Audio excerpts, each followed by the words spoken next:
మిత్రులకు మనవి చేస్తా ఉన్నా. ప్రజాస్వామ్యంలో ప్రజలకు అడిగే హక్కు ఉంటుంది. తప్పకుండా అడుగుతారు ప్రజలు. ఈ అడిగే హక్కును సోషల్ మీడియాలో బీఆర్ఎస్కు సోషల్ మీడియా వారియర్స్ ఉన్నారు. వాళ్ళు బ్రహ్మాండంగా పనిచేస్తున్నారు. ఖచ్చితంగా అడుగుతున్నారు ప్రజల తరఫున. ఇంత అన్యాయం జరుగుతుంటే చూడలేక సోషల్ మీడియాలో పనిచేసే తెలంగాణ బిడ్డలు ఇది ఏమన్యాయమే ఎట్లా అని చెప్పి ప్రభుత్వాన్ని ప్రశ్నిస్తూ ఉన్నారు.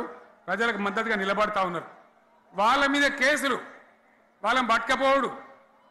పోలీస్ సోదరులను నేను అడుగుతా ఉన్నా, మీరెందుకు దునుకులాడుతుండ్రే?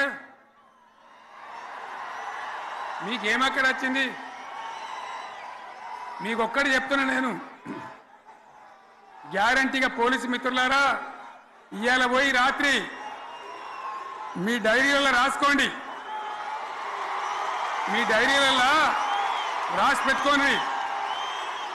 100కు 100% ఇలా తెలంగాణ చెలరేగిన పరిస్థితికి మళ్ళా వచ్చేది బీఆర్ఎస్ గవర్నమెంటే. అది ఎవడు కూడా ఆపలేడు. అది ఎవరి తరం కాదు, ఎవరి వశం కాదు.